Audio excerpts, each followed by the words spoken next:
A historical moment, the start of a new series.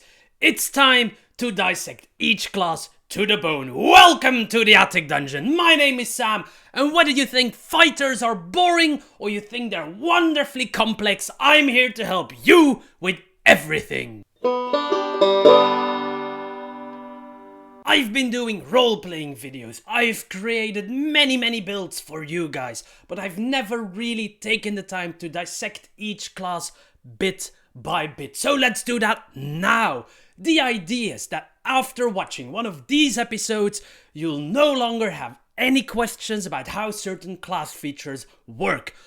Of course, I'll have to split them up into a video for the base class and possibly one or two videos for these subclasses. I can never cover all of those in one episode unless you want me to talk for hours and hours. Today, we'll be talking about the fighter. Now, the chance is about 12 in 13 that the fighter is not your favorite class. So, to be updated when I release the video that concerns your favorite class and or subclasses, you'll simply have to subscribe. Now, fighters have a bit of a reputation for being a very bland class with not a lot of unique flavor going for it. But I find that they have a near unparalleled flexibility as long as you're not expecting to cast high-level spells or to heal efficiently. Yes, here I am claiming the bold fact that a fighter can do almost anything else in the game. Sure, some things not as good as other classes, but other things they can do way better.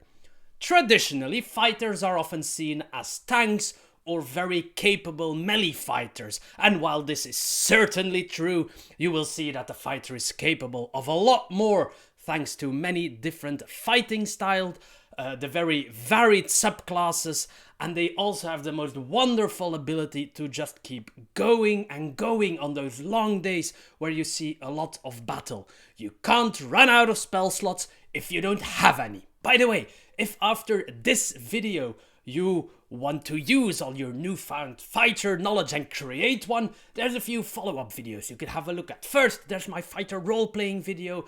Today I'll only be talking about mechanical aspects. If you want to develop the character of your fighter, you should go and look at my fighter RP video.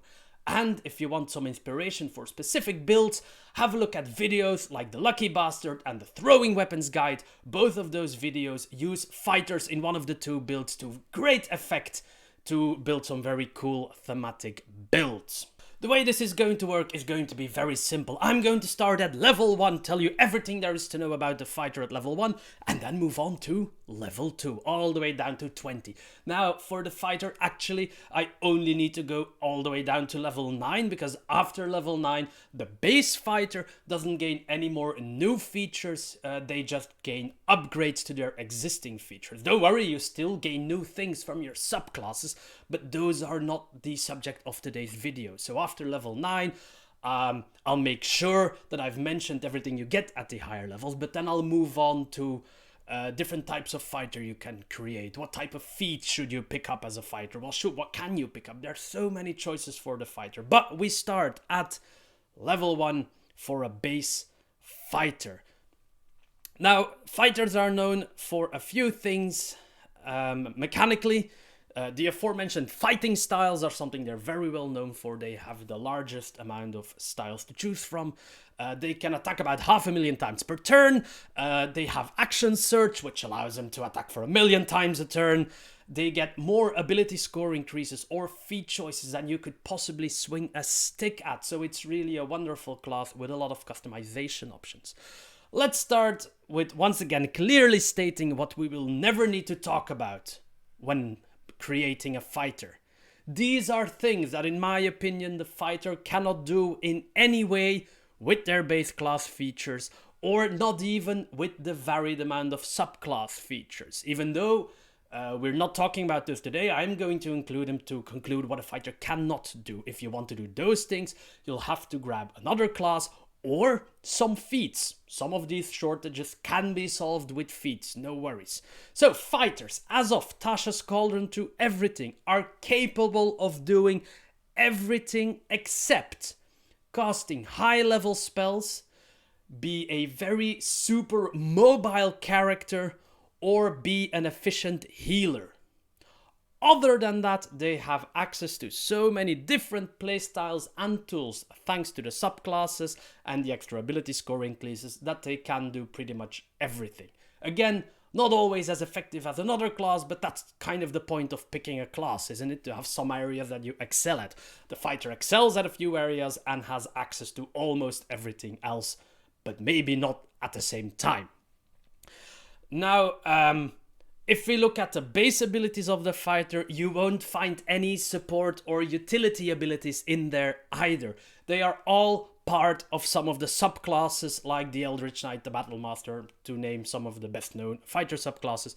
They gain access to utility and support abilities. There is, however, a formidable amount of offensive and defensive power to be had by playing this class. Now, as a fighter, your ability scores are very simple. You're going to be either a strength fighter or a dexterity fighter, depending on whether you want to be strong or nimble. Being strong allows you to wear the heaviest armor in the game. You can wear that wonderful plate armor for the highest possible armor class in game, and you can wield those big two-handed great swords and great axes to just cleave your enemies in twain. A very powerful fighter stereotype that is very worth being played. If you build a dexterity fighter, you're going to have a better range game, you have better initiative, a better dexterity save, you lose out on 1 armor class point, 2 if you want to be efficient at stealthing as well. Yes, fighters can be very efficient at stealth. It's not because you're not a rogue that you cannot stealth, you just don't have sneak attack, but then again you have other ways of dealing damage. You don't need that puny sneak attack. You can still melee as a dexterity fighter, of course, thanks to finesse weapons like short swords, which allow you to use your dexterity for your attack roll and your damage instead of your strength. By the way, dual wielding, so two-weapon fighting, is not bound to either strength or dexterity in 5e. Both can do it equally proficient, and the fighter does actually support that feature. More on that later on. The good news about only needing 1 ability score is that you can improve a lot of your other ability scores to decent levels. You're not a paladin who needs like 2 or 3 scores to be effective. You actually only need 1. What you're going to do naturally, of course, is increase your constitution a bit. You are a fighter, you have a decent hit point die, people are going to expect you to be able to take a few hits. So improve that constitution. You can easily get it up to 14, 15, higher if your race gives you a bonus to it. But even after doing that, strength con, dex con, you still have the option of raising other stats to desired levels for certain things. Maybe you're planning on multiclassing later on, the fighter will easily allow you to raise the required ability scores. Maybe one of the subclass features that you know you're going to take later is going to require a certain ability score or a feat that you want to take. Work on that. If you want to be an Eldritch Knight, obviously you might want to raise your intelligence a bit for your spells. If you want to pick up a few charisma related bits through the Battle Master and a few feats, bump your charisma. The sky is the limit. You only need 1 ability score to be efficient and a second one to stay alive. So whatever you pick afterwards is up to you.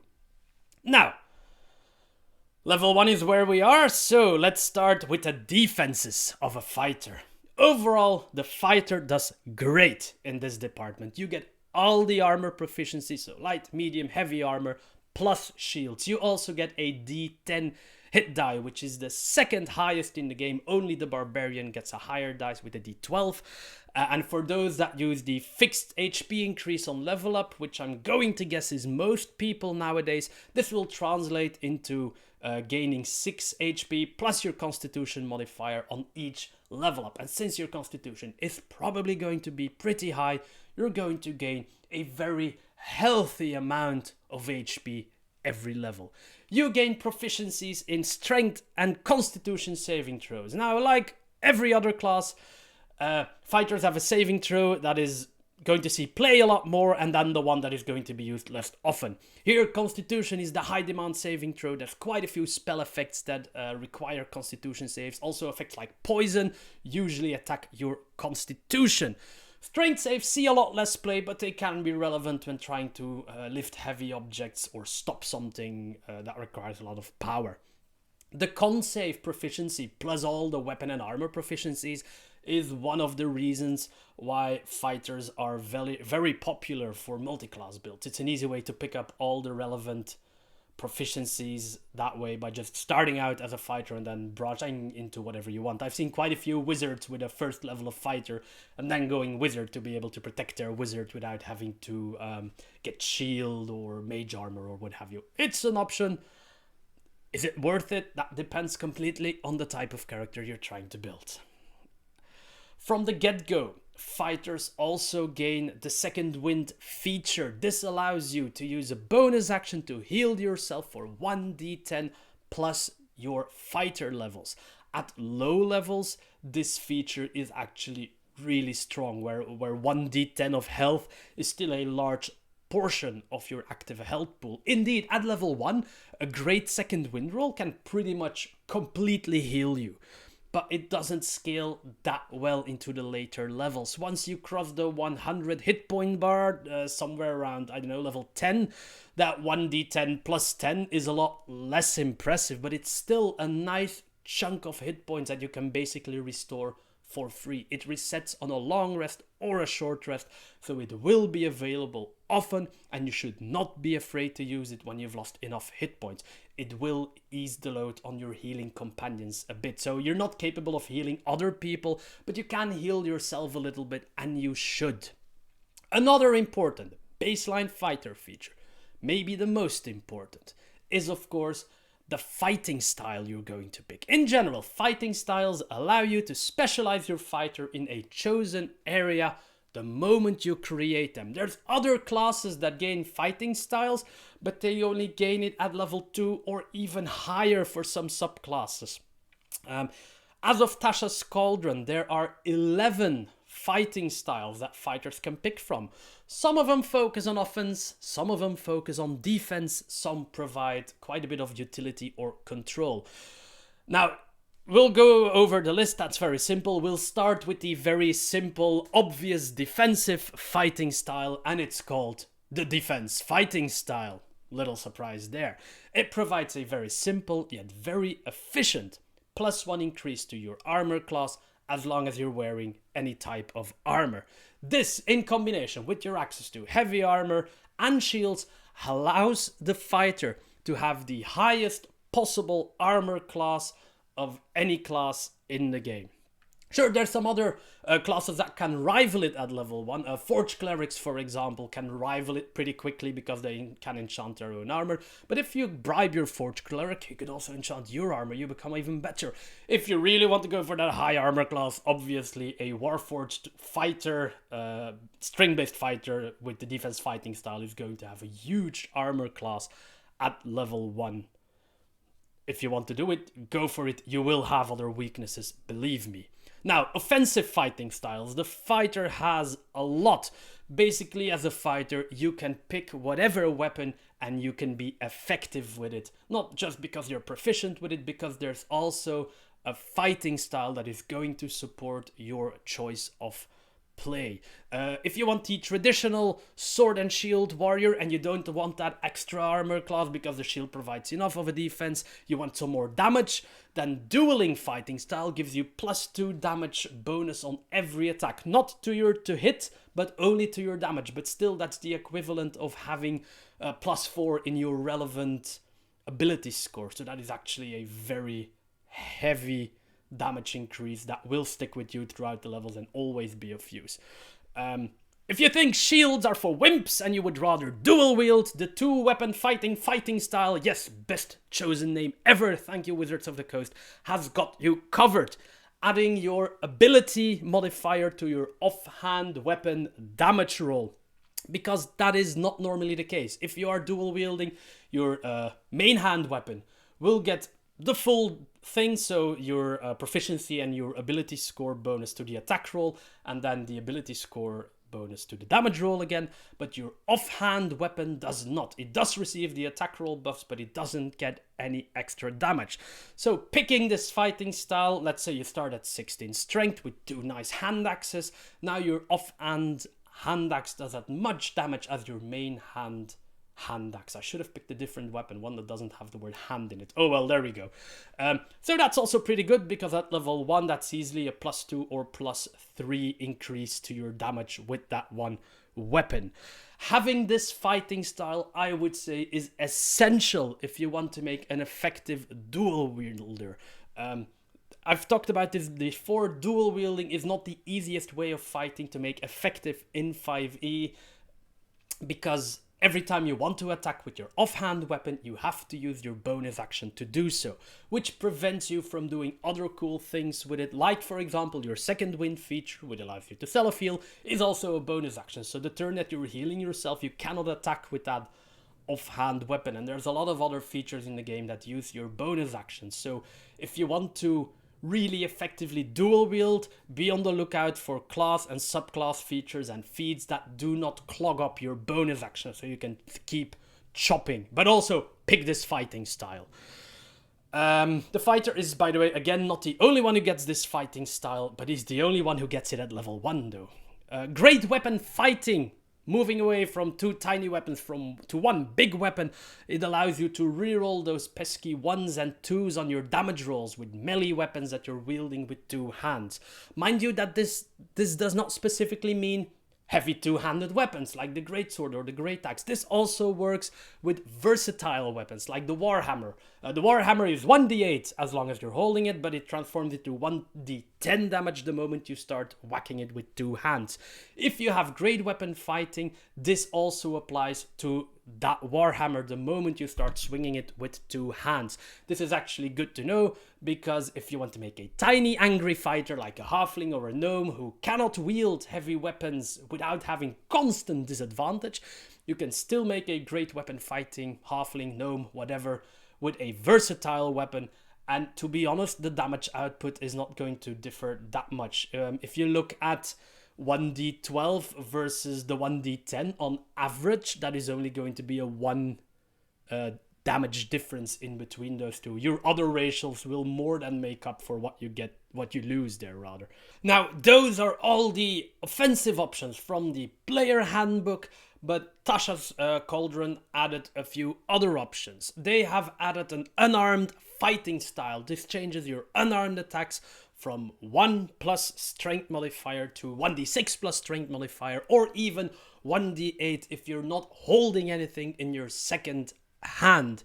It also allows you to deal a very minor 1d4 of damage to targets that you are grappling. It's pitiful bonus damage, but it doesn't require any actions. It's completely free, so we'll take it. By the way, it states that you do 1d8 if you're not holding anything, but this fighting style does not allow you to 1-2 punch people. You can punch once for 1d8 per attack. You cannot use your bonus action to punch with the other hand for another d8. That's not how this works. 2-weapon fighting, the feature that allows you to use your bonus action to attack twice, clearly stipulates that you must be holding a light weapon in both of your hands to do this. So your fists do not count as light melee weapons. If you want this flurry of punches real quickly, go play a monk. They get it from level 1 and it becomes even better and better at higher levels. Your fighter will also get kind of a flurry of punches with all the extra attack features that he's going to unlock. But if you want that quick jab thing, that's monk business. But this is a solid unarmed fighting style. Worst case, it's 1d6 and you're still wearing a shield and you always have an open hand to do shenanigans. It's not bad at all. It's a bit more, you know, you're planning something because you're not holding a weapon and there's a reason for it. Throwing weapon is also a fighting style now. It gives us a +2 damage on any ranged attack made with a throwing weapon, while also allowing us to draw said weapon each time we attack. So the fact that it only adds damage on ranged attacks and not if you use a throwing weapon. Again, we're going to the hand axe. Hand axe is a melee weapon that you can throw, hence a throwing weapon. If you hack with the axe, you're not getting the +2 damage bonus. If you throw, you are getting it. And this fact actually means that until level 5, when you get the extra attack feature, dueling is going to be the better fighting style. You can only toss one axe, or you can only hit one axe, and you only need to draw one weapon per turn as long as you're only making one attack. And you can do that. You have a free item interaction each turn, and one of those can be drawing or stowing a weapon.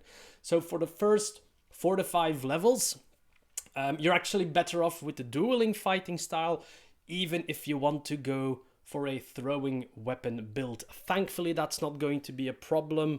You'll see in a few levels why.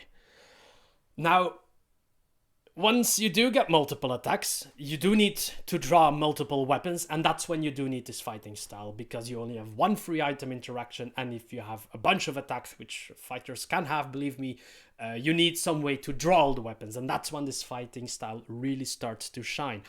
By the way, if you somehow manage to get both of the styles, being dueling and thrown weapons, they stack. You can have a free bonus +4 damage on each of your base ranged attacks with throwing weapons. It also works if you're dual wielding and throwing. So 2-weapon fighting style and the thrown weapons fighting style also stack to give your offhand bonus both the ability score damage bonus and the fighting style damage bonus. There's a lot of opportunities there, and up to very recently, only the champion would have access to more than one fighting style, but that is no longer a thing. Fighting styles are now also feats you can pick up, so it's actually very easy for any character to access a bunch of the fighting styles. So with fighters for sure can have more than one fighting style to attain this cool effect. Now, if instead of throwing stuff for range game, you want to shoot bows and crossbows, no worries, we have the archery fighting style for you. And this is something that is usually unknown by newer players, but fighters can be some of the most efficient archers in the game.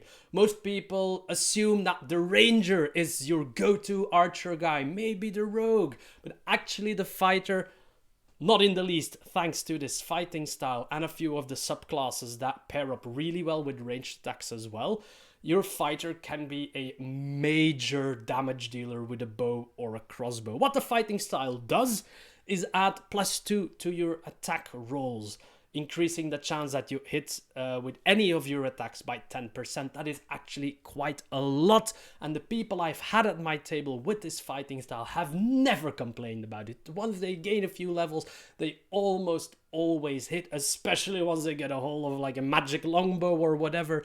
They can easily get a +9 or a +10 on their attack roll, which is insane. It's a very high accuracy, which fits, of course, that sharpshooter archetype that people are often going for when they are making this type of characters. Now, those are all the offensive and defensive fighting styles that apply to you, but you also have some fighting styles that add utility or crowd control options, like the protection style.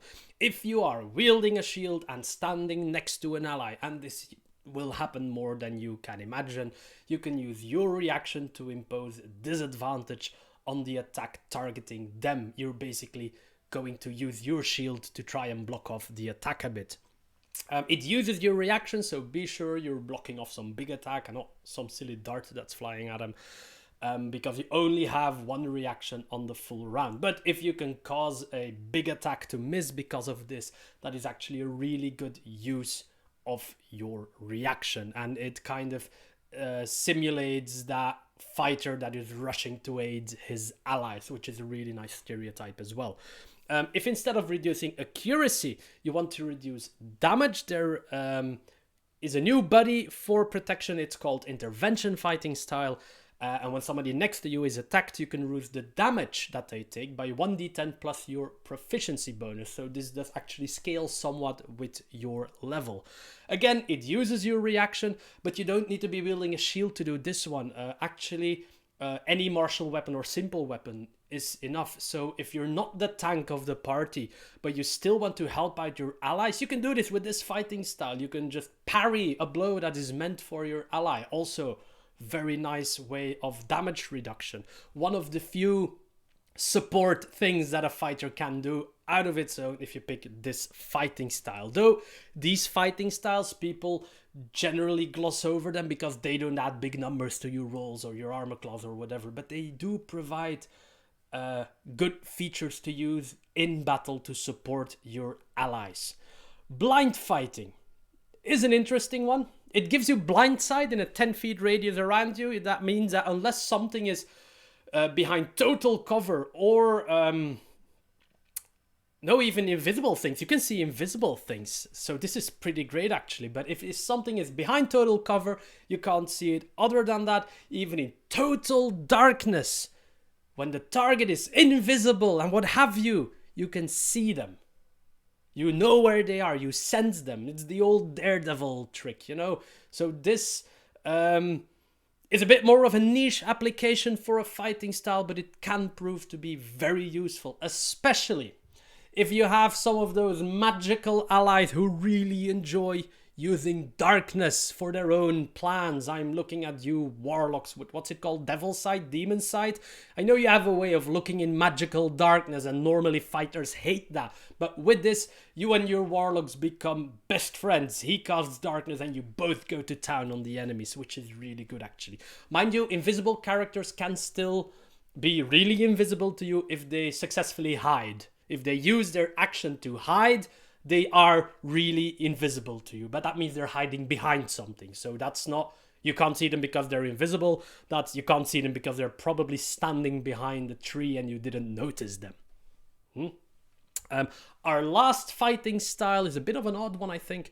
It's called Superior Technique. It basically grants you one maneuver that you would normally only get with the Battle Master subclass. It also gives you 1d6 superiority die, which you need to use every maneuver the Battle Master has, and this resets on a short rest. This can be a lot of fun to squeeze in maybe one very useful Battle Master trick here and there, but I'm going to guess it's going to be best when you also grab the Battle Master archetype later on, because when you do that, it gives you an extra maneuver you can choose, and it gives you an extra use for any of your maneuvers. The Battle Master gets a number of these superiority dice to fuel their maneuvers with, and they get a number of maneuvers, so you just add one to both your selection and one to your resources to use this with. Which also means that when the Battle Master later on receives features that upgrade his superiority dice to the 8 at level 10 and the 10 at level 18, the one that you get from this Superior Technique fighting style is also going to be upgraded. So if you want to go full out on maneuvers with your Battle Master, this might actually be a very good fighting style for you. For other fighters, I think the fact that you can use one maneuver per short rest might be a bit too limited. It might be a good way to get to know the concept for newer players. There's a few subclasses that are easier for newer players to play, and the Battle Master certainly is not one of them. It's actually a pretty complex class, so this could be a good way to introduce mechanics to newer players while giving them a subclass that is not that hard to play. Then again, if a player is new and wants to play the Battle Master subclass, let them. It's their character. Don't gate stuff behind excuses like you're not experienced enough. That's really lame and not fun at all. Now, we're almost through the level 1 business. Jesus, fighters getting so much at level 1. The last thing we have to talk about is skill proficiencies. The fighter class gets 2 skill proficiencies. That's pretty standard, actually. Most classes get 2, only a few get more. And they can select from 8 skills. That is actually above average. There's quite a few classes that are stuck to like 6 skills to choose from. Just don't expect any of them to be like Arcana or stuff. Fighters don't get that. But they do have a nice array of skills to choose from. And don't forget, you can always complement this with the skills you gain from your background. There we are. Finally done with level 1. Good, because at level 2 it really begins for fighters. You gain another amazing feature. It's called Action Surge, and it's going to be your best friend if you want something dead. Action Surge is a feature that doesn't require any action to use, and it allows you to take another action on your turn, another full action. Not a full action and a bonus action. You always only have one bonus action, but another full action. At low level, this is pretty basic. It allows you to swing your sword again. Whoop-de-doo. But at higher levels, this is going to become a force to be reckoned with, because it will double whatever you can do in that one action, and fighters learn to do a lot in that one action. For now, it's worth noting that this allows a spellcaster to cast 2 spells that need a full action in one turn. It's again one of the many reasons the fighter is a popular multi-class pick. If you have a fighter 2 wizard 5 build, you can shoot 2 fireballs in one turn. What's not to like? Of course, it's going to eat your spell slots like there's no tomorrow, and you can't cast another spell as a bonus action, obviously. But some pretty cool stuff can be done with this. Some pretty amazing turns, even for just normal fighters, can be set up by using the action surge. Now, to be honest, at this level, for the normal fighter, it's already very impressive if you get to attack with your great axe or great sword twice in a round. But it does get better as you level up. Not just the feature, because that one also gets better. At level 17, you gain an extra use of action surge per short rest. Yes, did I mention this? It resets on short rest. Every short rest, action surge resets, and you can go that full bananas turn again. But when you reach level 17, you can use it twice per short rest. So twice in a fight, for example. But you can't use it twice in one turn, though. You cannot action surge into an action surge. That would be... oh boy, that would be really broken, and all I would play is probably fighters then. Level 3, super important, but we won't get too deep into it because it is when you choose your subclass, your fighter archetype. Nowadays, you have a lot of different choices. Battle Masters for their extra tactical maneuvers. Eldritch Knights if you want to pick up some form of spell casting up to level 4 though. You don't get high level spells, you do go up to level 4. The Psy Warrior if you want to be a telekinetic master, or maybe the Rune Knight allowing you to inscribe runes on armor and weapon and grow to giant size or medium size if you were a halfling, because you're small and then you become medium. Everybody else goes from medium to large. Your subclass is going to have a large impact on your gameplay as a fighter, but as I've said before, I'm going to have to make separate videos to cover the subclasses. Hopefully I can get it done in 2. I think it's not realistic to think that I can cover all the subclasses in one video in the same depth as I'm doing the base fighter here, so 2 videos for the subclasses, probably. Now, as I said before, there are levels of subclasses. There are easy entry-level subclasses like the champion, who often gets discarded by more experienced players because they're boring and they don't really bring any active abilities to the table. They gain quite a few good passive abilities, but they don't give you buttons to push, as it were. As opposed to, as I mentioned, the Battle Master, who has oodles of buttons to push.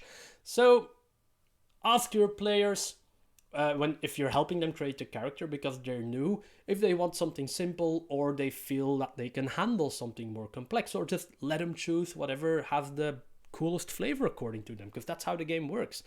Level 4 is the same for every class. Of course, you can increase 2 ability scores with +1 or 1 ability score with +2. Hey, or if your DM allows it, and most DMs do, you can pick a feat. Every character gets ability score increases at 8, 12, 16, and 19. So that's 5 in total. You get 5, but you will soon notice that the fighter adds to this. Tasha, by the way, also at level 4 gives you the option to swap out your fighting style for another one. Not just at level 4, but at every level where you gain an ability score increase / feat option, you can swap out your fighting style. This can be really nice actually to adapt to any magic items that you found along the way. Swap into a Battle Master or maneuver as well is also a thing, by the way. You can, as a Battle Master, or if you have the superiority fighting style, you can switch your maneuver into something else, or one of your normal Battle Master maneuvers into something else. And as I've mentioned before, this would also be a good point if you're going for that throwing weapons build, to get rid of the dueling fighting style and pick up the throwing weapon style, because next level you get the feature that every martial class gets at level 5. You get the extra attack feature. So whenever you're taking the attack action, which is quite often as a fighter, you can now attack twice instead of once for the same price. These are full attacks, meaning that any bonuses that you have that apply to your standard attack will apply to all of them. It's not like the 2-weapon fighting where the offhand is kind of a gimped attack. No, these are full attacks. So if you do have dueling fighting style, it is going to be applied to both of the attacks. And for the same price, if you now pop your action surge, ladies and gentlemen, you do not just get 1 extra attack, but you do get 2 extra attacks, since you get a full action. And extra attack clearly says that when you use your action to attack, you get 2 attacks. So using your action surge will actually, at level 5, result in 4 attacks once every short rest. That is strong, ladies and gentlemen. That is Bursty Nova strong. Especially if you're wielding one of those big 2-hander weapons. Let's say you're wielding a greatsword at this level and you've used your level 4 to bump your strength to 18. If everything hits, you could do 8d6 plus 16 damage in that one magical turn to your chosen enemy.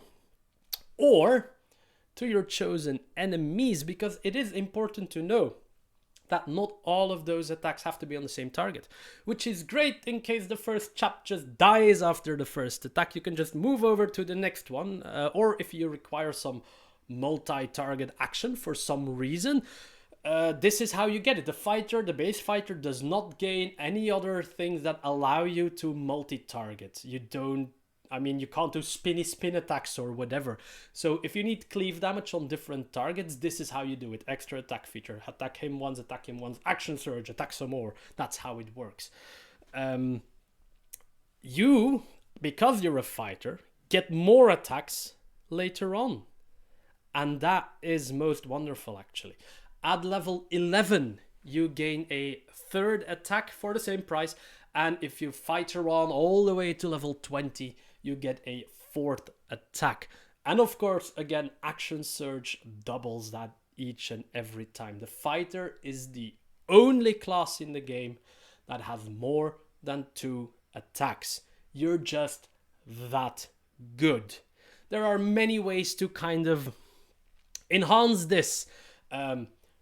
Magic weapons, enchantments on you, or if you multi-class, and you won't get 4 attacks if you multi-class, obviously. But if you know you're not going to get to 20 anyway, multi-classing into something that gives you Hunter's Mark, for example, is also a very effective way of boosting your damage.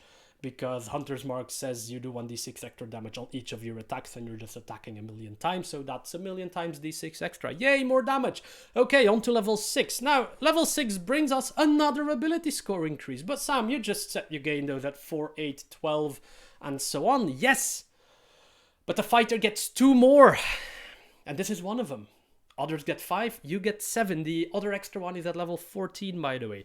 Since you usually only need 2 ability scores to be at your most effective, this gives the fighter, ladies and gentlemen, his unparalleled flexibility. You can pick up feats like no other class can do. And since you don't need a lot to be effective, you can do different things with these feats. You can pick something up that reinforces that strong fighter stereotype that you're going for. Like I said, stuff like Great Weapon Master is a nice feat. It allows you to become the true master of big weapons. But you could also take something that reinforces the fighter's weaknesses.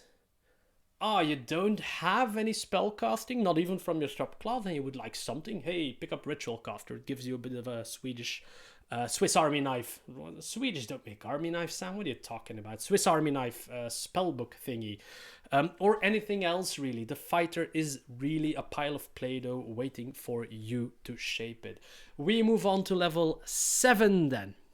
Level 7 is a subclass related, so I can completely skip that in this explanation. That's how I save time today.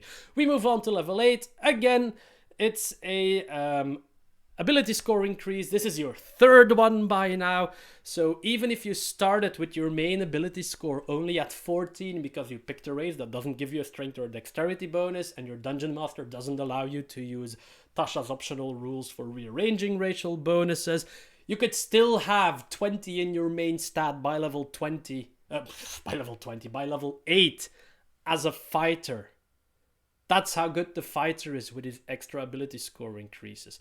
But presumably you'll spend some of them on feats, as I said. Now, level 9 grants the fighter their last new baseline feature. It covers something that we were missing up to now: increased defense versus saving throw spells, or other saving throws basically. The feature is called Indomitable, and it allows you to reroll a failed save roll. Not just against the spell, but any type of saving throw that you have to do, you can re-roll it.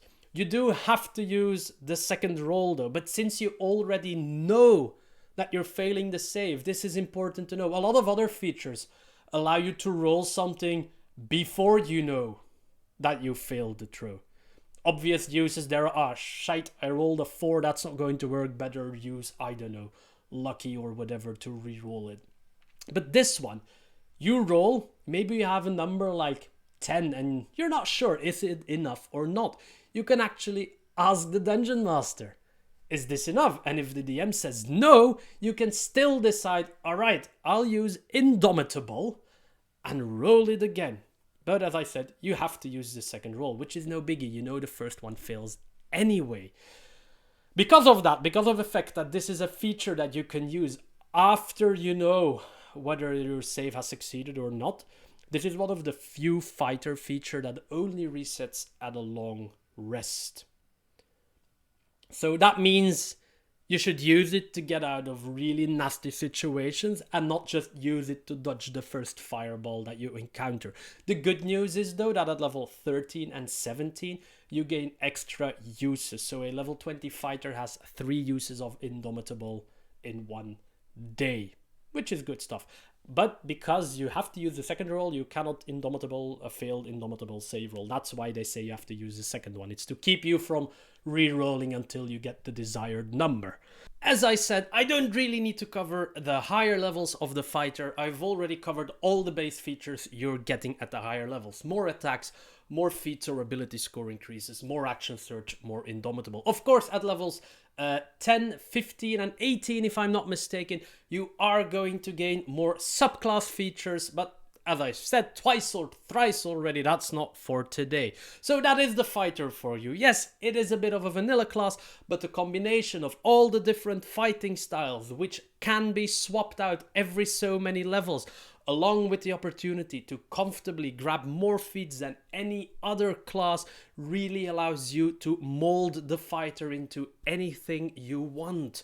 So don't follow the old fighters are boring crap. That is nonsense spouted by people who can't play a character that doesn't have spellcasting baked into it. Fighters are amazing and they can be so much more than the dumb brute implate with a big sword.